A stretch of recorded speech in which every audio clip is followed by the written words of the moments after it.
السلام علیکم ورحمۃ اللہ وبرکاتہ۔ میرا نام ہے عمر دراز اور آپ دیکھ رہے ہیں Umar Daraz Khichi YouTube channel. The legend of Maula Jatt, سواد آ گیا سونیا۔ سلطان راہی کی فلم مولا جٹ پاکستان کی تاریخ کی سب سے بڑی فلموں میں سے ایک ہے۔ چاہے آپ نے مولا جٹ دیکھی ہے یا نہیں، اس فلم کے کردار اور ڈائیلاگ 40 سال گزرنے کے باوجود بھی آپ کے ذہن کے کسی نہ کسی کونے میں بسے ہوں گے۔ اپنی زندگی کے کسی نہ کسی موڑ پر آپ نے نوایاں سونیا کہا یا کسی کو کہتے ہوئے سنا ضرور ہوگا۔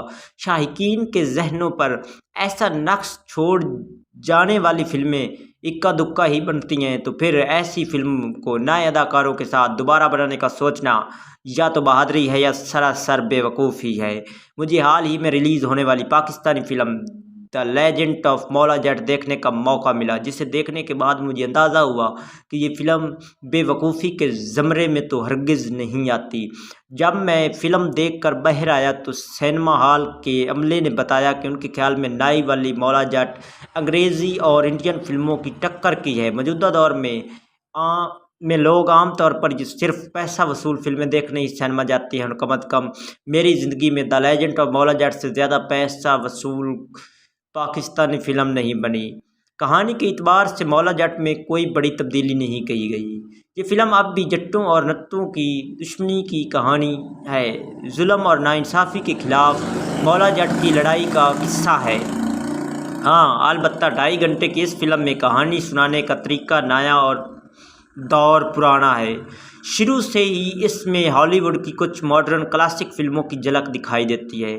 کبھی مولا جٹ میں اپنے ماں باپ کو بچپن میں کھو دینے والا بیٹ مین نظر آتا ہے، تو کبھی اس کے گلیڈیٹر ہونے کا شک پڑتا ہے۔ لیکن اس سب کے باوجود ناصر ادیب کے تخلیق کیے گئے کرداروں کا کمال یہ ہے کہ وہ فلم کے کسی حصے میں اپنی انفرادیت نہیں کھوتے۔ ناصر ادیب کے قلم سے لکھے گئے ڈائیلاگز کے اندر بھی اتنی ہی جان ہے کہ وہ خون میں ولولہ پیدا کر دیتے ہیں۔ اس لیے یہ فلم شروع سے آخر تک مولا جٹ اور نوری ناتھ کی ہی داستان ہے، جن کی جوڑی دنیا کے کسی بھی ہیرو اور ولن کی مشہور جوڑی سے کم نہیں، اور ہدایت کار بلال لاشاری کو اس بات کا بخوبی اندازہ ہے۔ اس لیے انہوں نے ان کرداروں کے ساتھ بالکل بھی کنجوسی سے کام نہیں لیا اور بڑے تحمل سے ان کی پسند ناپسند خوبیوں اور خامیوں کو دکھایا۔ یہی وجہ ہے کہ پہلے آدھے گھنٹے میں مولا جٹ کے بمشکل 1 یا 2 ڈائیلاگ ہیں، جبکہ نوری ناتھ کے نام کی انوکھی دہشت ہے۔ یہاں تک کہ فلم کے انٹرمیشن سے پہلے ان دونوں کرداروں کی ملاقات تک نہیں ہوتی، اور اس لیے آخر تک دیکھنے والوں کی دلچسپی برقرار رہتی ہے، کیونکہ انہیں ان دونوں کے ٹاکرے کا شدت سے انتظار رہتا ہے۔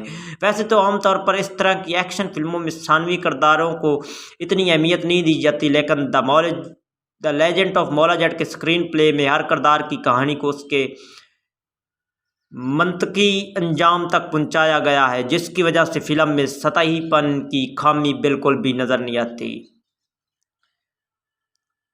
لیکن جس خامی کو نظر انداز کرنا مشکل ہے، وہ اس فلم کی ملاوٹ زدہ پنجابی ہے۔ پنجاب کی دھرتی اپنی لوک کہانیوں کے لیے مشہور ہے۔ پرانی مولا جٹ کی کامیابی کے بعد سے سلطان راہی کو بھی پنجاب کا لوک ہیرو تصور کیا جاتا تھا۔ ایسے میں مولا جٹ کے قصے کو ماڈرن انداز میں سناتے ہوئے پنجابی زبان، تلفظ اور وزن کا خیال رکھنا بہت ضروری تھا۔ بلال لاشاری کی مولا جٹ ہے تو پنجابی زبان میں، لیکن اس میں سے پنجاب کی دھرتی کی خوشبو سونگھنے کے لیے تھوڑے لمحے سانس کھینچنے پڑتے ہیں۔ 2 مہینے پہلے جب دی لیجنڈ آف مولا جٹ کا ٹریلر آیا تھا تو بہت سے لوگوں نے سوشل میڈیا پر فلم کے مرکزی کردار نبھانے والے اداکاروں کے پنجابی لہجوں کے بارے میں خدشے کا اظہار کیا۔ فواد خان نے خود ایک انٹرویو میں اس بات کا اعتراف کیا تھا کہ مولا جٹ کا کردار نبھانے سے پہلے انہیں پنجابی بولنے کی بالکل بھی عادت نہیں تھی۔ مکھو اور دارو کے کردار کرنے والی مہرا خان اور حمیمہ ملک کو بھی اس مشکل کا سامنا تھا، لیکن مختلف لہجوں اور زبانوں کو اپنانا شاید اداکاری کا اہم حصہ ہے۔ اداکاری کے اس چیلنج میں سب سے بڑی ناکامی کا سامنا مہرا خان کو کرنا پڑا، جن کے باسنجیدہ ڈائیلاگز پر بھی سینما ہال میں بے ساختہ ہنسی سننے کو ملی۔ شاید اس ہنسی سے بچنے کے لیے فلم میں مولا جٹ بولتا کم اور گنڈاسا زیادہ چلاتا ہے، اور اس میں ان کی محنت واقعی نظر آتی ہے۔ البتہ جس خوبصورتی سے حمزہ علی عباسی نے نور عدت کا کردار نبھایا اس کی جتنی تعریف کی جائے کم میں۔ انہوں نے اپنے کردار کی ہر خسرت اور اپنے ڈائیلاگ کے ہر اتار چڑھاؤ کے ساتھ مکمل انصاف کیا ہے، اور شاید آنے والے وقتوں میں ان کی اس پرفارمنس کو مصطفیٰ قریشی کی اداکاری کی طرح یاد رکھا جائے گا۔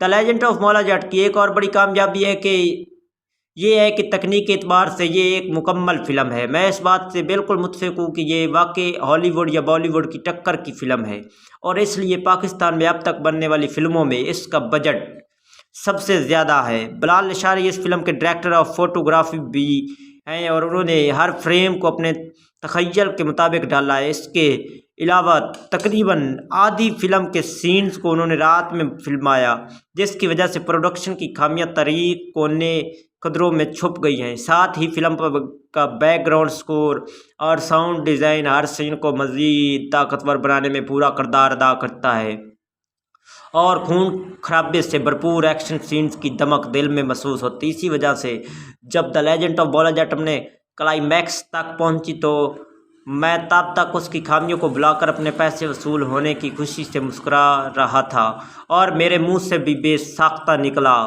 کہ سواد آ گیا سونیا۔